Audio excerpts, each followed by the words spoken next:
स्वागत है आपका अपने चैनल एकलव्य स्टडी पॉइंट पे। और मेरा नाम है सचिन और आज की इस वीडियो में हम पढ़ने वाले हैं क्लास 12 की फिजिकल एजुकेशन चैप्टर नंबर 7 है, जिसका नाम है शरीर क्रिया विज्ञान तथा खेल संबंधी चोटें, जिसको हम कहते हैं physiology and injuries in sports. ठीक है, physiology and injuries in sports, और इसका पार्ट फर्स्ट है। आपको बता दूं, इसमें जो ये चोट वाला ये जो पोर्शन है इस चैप्टर में ऐड करा गया है। ये पहले अलग चैप्टर हुआ करता था, अब इसको ऐड कर दिया गया है, तो ये चैप्टर अब थोड़ा लंबा हो जाएगा, इसलिए हम इसको पार्ट सेकंड में खत्म करने की कोशिश करेंगे।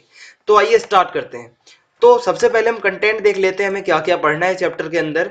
तो सबसे पहले हम पढ़ेंगे physiological factor determining component of physical fitness, और उसके बाद effect of exercise on cardio respiratory system, और effect of exercise on muscular system, और स्पोर्ट्स इंजरीज के बारे में पढ़ेंगे, जैसे कि सॉफ्ट टिश्यू की जो इंजरीज होती हैं, एब्रेजन, कंट्यूशन, लेजरेशन, इंसिजन और स्प्रेन एंड स्ट्रेन, और बोन एंड जॉइंट इंजरीज होती हैं जैसे डिसलोकेशंस, फ्रैक्चर्स, अलग अलग तरीके के फ्रैक्चर्स होते हैं, स्ट्रेस फ्रैक्चर और ग्रीन स्टिक और कम्युनेटेड ट्रांसवर्स ओब्लिक एंड इसके मतलब इम्पैक्टेड। और कॉजेज के बारे में पढ़ेंगे, प्रिवेंशन एंड ट्रीटमेंट के बारे में पढ़ेंगे, फर्स्ट एड क्या होता है उसके एम्स के बारे में पढ़ेंगे, और ऑब्जेक्टिव्स के बारे में पढ़ने वाले हैं। अगर बात करें हिंदी में, तो हम शारीरिक पुष्टि के घटकों को निर्धारित करने वाले शरीर क्रियात्मक कारकों को पढ़ेंगे, और कार्डियो श्वसन तंत्र पर व्यायाम के क्या प्रभाव होते हैं वो पढ़ेंगे, मांसपेशीय संस्थान पर व्यायाम के क्या प्रभाव होते हैं, हमारी मांसपेशियों मसल्स पर हम एक्सरसाइज करते हैं तो उसका क्या इफेक्ट पड़ता है वो पढ़ेंगे।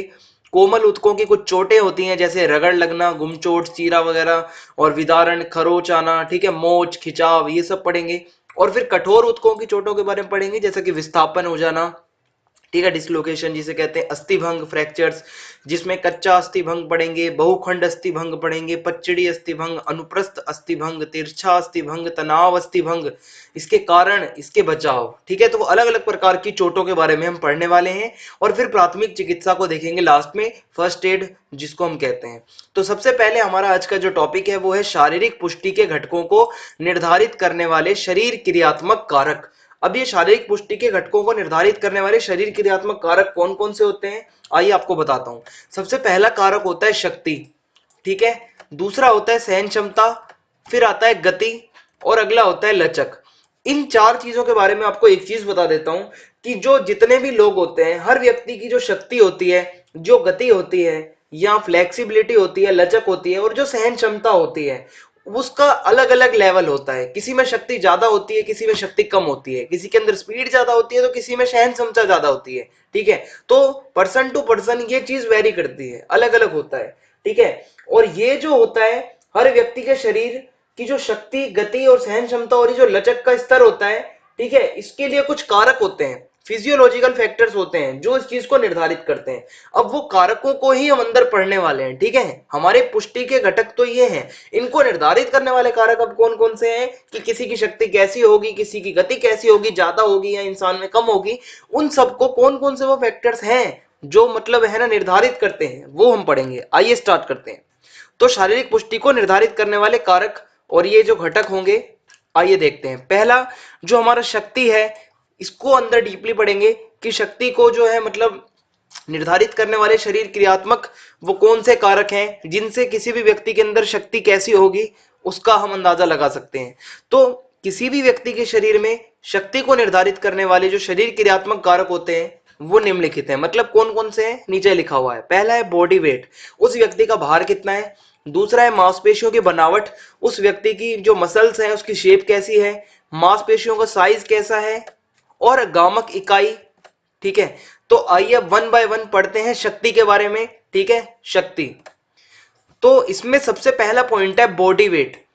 जिन लोगों के शरीर का भार ज्यादा होता है, बॉडी वेट ज्यादा होता है, उन लोगों में कम भार वाले लोगों की तुलना में अधिक शक्ति पाई जाती है। सिंपल सी बात है, जैसे कोई कुश्ती का खिलाड़ी होता है, उसका बॉडी वेट ज्यादा होता है, उसको किसी कमजोर पतले आदमी के साथ अगर हम छोड़ दें मैदान में तो वो आराम से उसको हरा देगा, उसको गिरा देगा। तो इसीलिए जो शक्ति होती है वो ज्यादा उसमें होती है जिसका बॉडी वेट ज्यादा होता है, जबकि जो जिसका बॉडी वेट कम होता है वो ज्यादा बॉडी वेट वाले से कमजोर माना जाता है।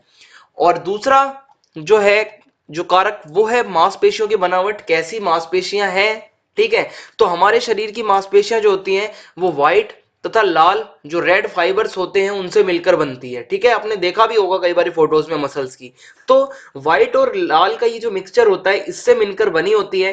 और जिस भी पर्सन की मांसपेशियों में व्हाइट वाला हिस्सा अगर ज्यादा होता है, व्हाइट फाइबर ज्यादा होता है, तो वह व्यक्ति लाल फाइबर वाले व्यक्ति की तुलना में अधिक शक्तिशाली होता है। मतलब जिसकी बॉडी में व्हाइट फाइबर ज्यादा होगा उसकी बॉडी जो होगी ज्यादा शक्तिशाली होगी, जबकि जिस व्यक्ति की बॉडी में लाल फाइबर ज्यादा होगा, ठीक है, वो थोड़ा सा उससे कम शक्तिशाली होगा। आगे बढ़ते हैं। तीसरा कारक है मांसपेशियों का साइज।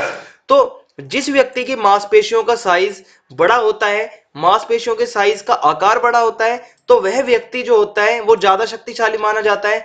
जबकि अगर आप देखोगे तो जो महिलाओं की मांसपेशियां होती है पुरुषों से छोटी होती हैं, ठीक है। और अगर हम कंधे के आकार की बात करें, ठीक है, तो वो पुरुषों का कहीं ना कहीं मतलब मांसपेशियों का आकार, जो मांसपेशियों का आकार होता है वो बड़ा होता है, इसलिए वो महिलाओं से ज्यादा शक्तिशाली होते हैं बनावट के कारण। और अगर बात करें हम गामक इकाई के बारे में, तो हमारी मांसपेशियां बहुत सारी गामक इकाइयों से मिलकर बनती हैं और हमारी शक्ति इन्हीं गामक इकाइयों पर निर्भर करती है। और जिस व्यक्ति में गामक इकाइयों की संख्या ज्यादा होती है वे व्यक्ति उतना ही शक्तिशाली होता है। मतलब गामक इकाई जो होती है हमारे शरीर के अंदर, तो जिस भी व्यक्ति के अंदर गामक इकाई ज्यादा होगी, ठीक है, संख्या में, तो वो व्यक्ति ज्यादा शक्तिशाली होगा। जिस व्यक्ति के शरीर में गामक इकाई कम होगी वो व्यक्ति कम शक्तिशाली होगा। अगला टॉपिक है गति। तो गति के बारे में पढ़ते हैं। स्पीड, देखते हैं कि हर व्यक्ति में स्पीड को निर्धारित करने वाले कारक क्या हैं। तो किसी भी व्यक्ति के शरीर में गति यानी कि स्पीड को निर्धारित करने वाले जो कारक हैं, ठीक है, शरीर क्रियात्मक कारक है, फिजियोलॉजिकल जो कुछ फैक्टर्स हैं, वो है, पहला है लचक, दूसरा है विस्फोटक शक्ति कितनी है, तीसरा है स्नायु संस्थान, चौथा है ऊर्जा। अब ये वन बाय वन देखते हैं क्या है। और एक और है मांसपेशियों की बनावट। तो यहां पर बात हमारी चल रही है गति की, स्पीड की, कितनी तेजी से कोई व्यक्ति काम को करता है। तो इसमें सबसे पहला जो होता है वो होता है लचक। किसी भी व्यक्ति को अपने शरीर की अगर स्पीड बढ़ानी है, अगर आपको अपनी, आप चाहते हो कि आपकी स्पीड बढ़ जाए, आप तेज तरीके से भागो, तेजी से हर काम करो, स्पीड से करो, तो उसके लिए आपके शरीर के अंदर लचक का होना बहुत ज्यादा जरूरी है। फ्लेक्सिबल अगर आप नहीं होगे तो आपकी स्पीड कभी नहीं बढ़ेगी। अगर आप फ्लेक्सिबल हो तो उस काम को जल्दी से जल्दी कर पाओगे। दूसरा होता है विस्फोटक शक्ति। अब ये क्या होती है, किसी भी व्यक्ति को तेज शारीरिक जो हमारी एक्टिविटी होती है, अगर हमें बहुत तेज फास्ट कोई भी अगर हमें फिजिकल एक्टिविटी करनी है तो उसके लिए जो हमें शक्ति चाहिए होती है उसको हम विस्फोटक शक्ति कहते हैं।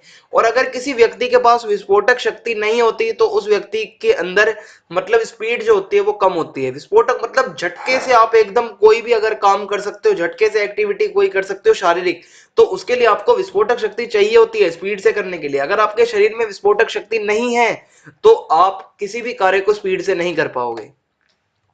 अगला होता है इसमें स्नायु संस्थान, जो हमारा नर्वस सिस्टम होता है। तो स्नायु संस्थान यानी कि जो नर्वस सिस्टम है वो हमारे शरीर के जो बॉडी पार्ट्स होते हैं, जो शरीर के अंग होते हैं, उनकी जो गति होगी वो उसको निर्धारित करता है, वो हमारा सिस्टम होता है नर्वस।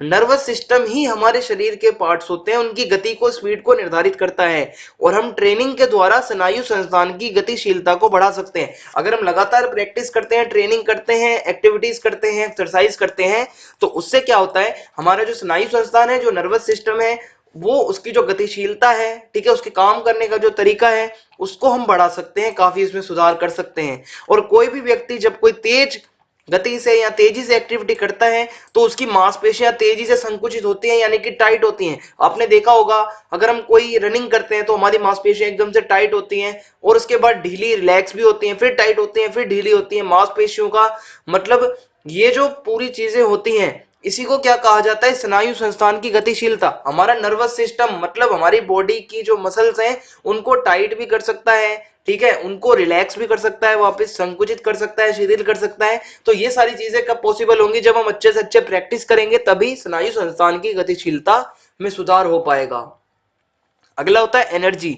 अब स्पीड में एनर्जी का क्या काम है, देखो किसी भी व्यक्ति को अगर स्पीड से कोई काम करना है, तेज गति से कोई एक्सरसाइज करनी है, व्यायाम करना है, तो उसके लिए ऊर्जा की जरूरत होती है। अगर एनर्जी नहीं होगी तो इंसान ऐसे ही वीक पड़ा रहेगा, कमजोर सा। अगर उसके अंदर ऊर्जा होगी, एनर्जी होगी, तो वो ऊर्जा जो होगी हमारी मांसपेशियों में क्या करेगी, फास्फोरस और क्रिएटिन, फॉस्फेट, ये जो होता है ये क्या होता है कि यह ऊर्जा हमें मांसपेशियों में फास्फोरस तथा क्रिएटिन फॉस्फेट से मिलती है।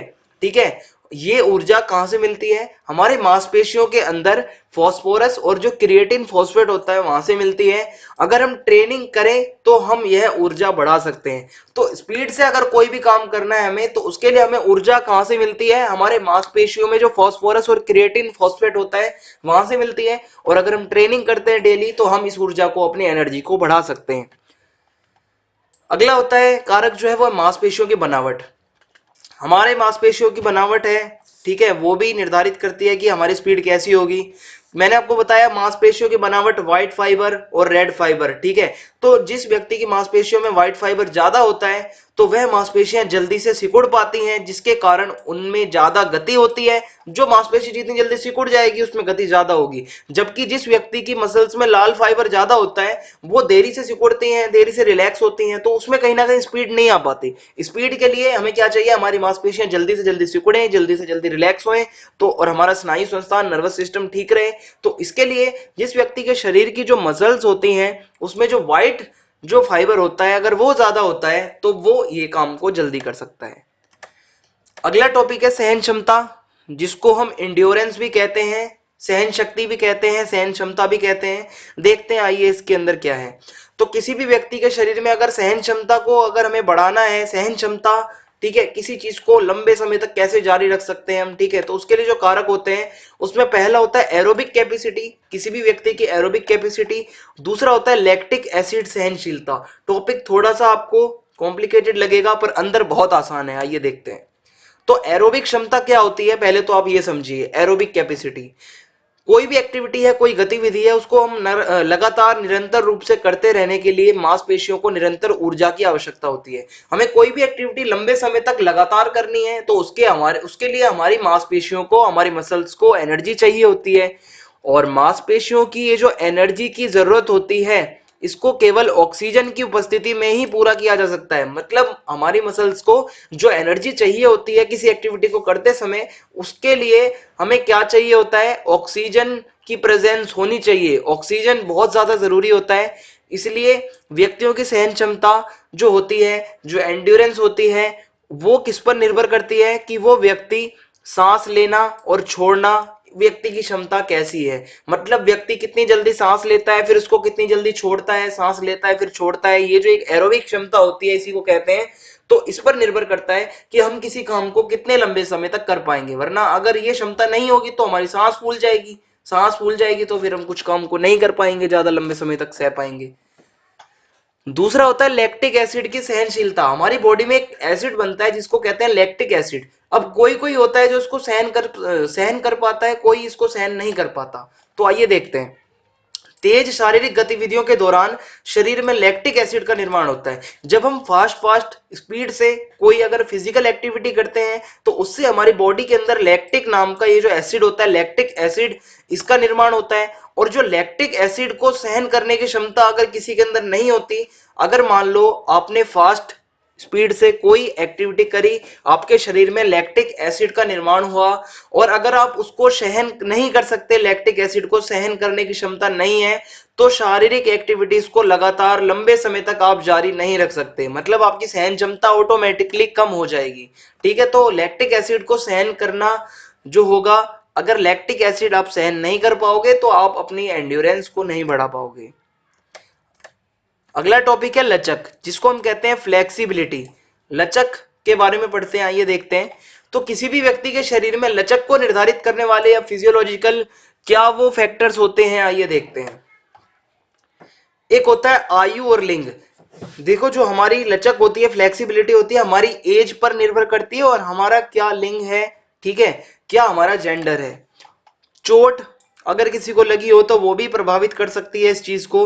अनुकूल वातावरण, एनवायरमेंट, सर्दी या गर्मी, कहां पर लचक ज्यादा होगी इंसान में, या मांसपेशियों की शक्ति, ठीक है।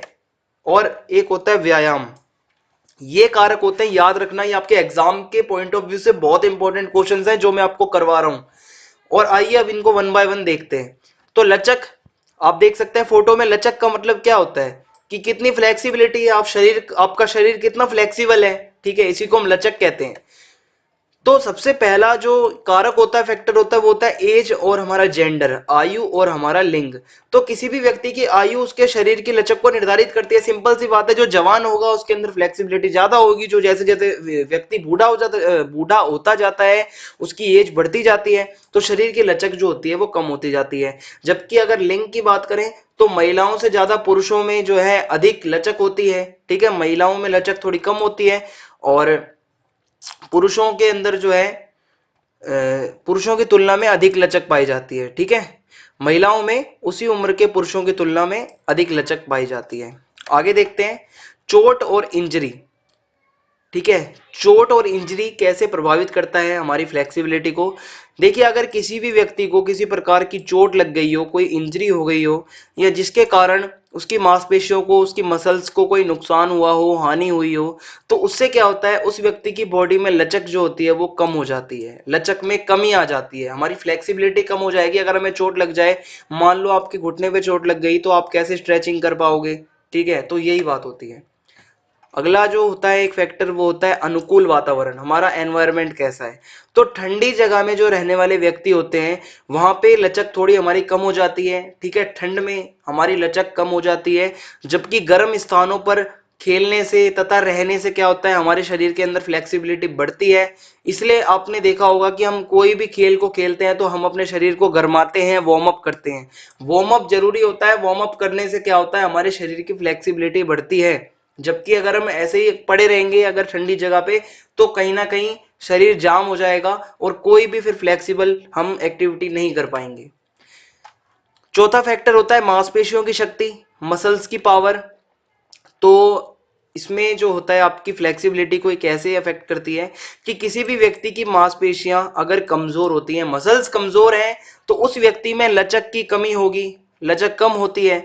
और जिन लोगों की मांसपेशियों में शक्ति होती है, मसल्स में पावर ज्यादा होती है, तो उन लोगों में लचक भी ज्यादा होती है। ठीक है, तो मसल्स की शक्ति जो होती है ये भी एक मतलब निर्धारित करती है स्ट्रेंथ, मसल की जो स्ट्रेंथ है।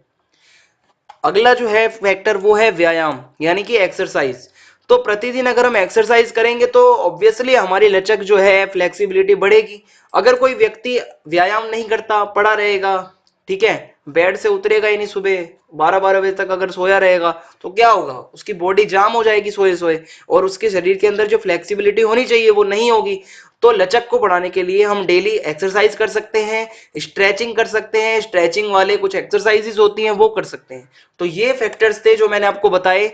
आगे के जितने भी टॉपिक हैं वो हम नेक्स्ट पार्ट में पढ़ेंगे, वीडियो काफी लंबी ना जाए इसलिए हम इसको पार्ट वाइज बना रहे हैं। ई बुक हमारी अभी बन रही है, जैसे ही आ जाएगी मैं आपको बता दूंगा। बाकी वीडियो को देखने के लिए आपका बहुत बहुत धन्यवाद, और चैनल को सब्सक्राइब कर दें अगर आपको वीडियो पसंद आई हो, और कमेंट बॉक्स में आपको कोई भी दिक्कत हो तो आप हमें बता सकते हैं। जय हिंद, जय भारत, धन्यवाद।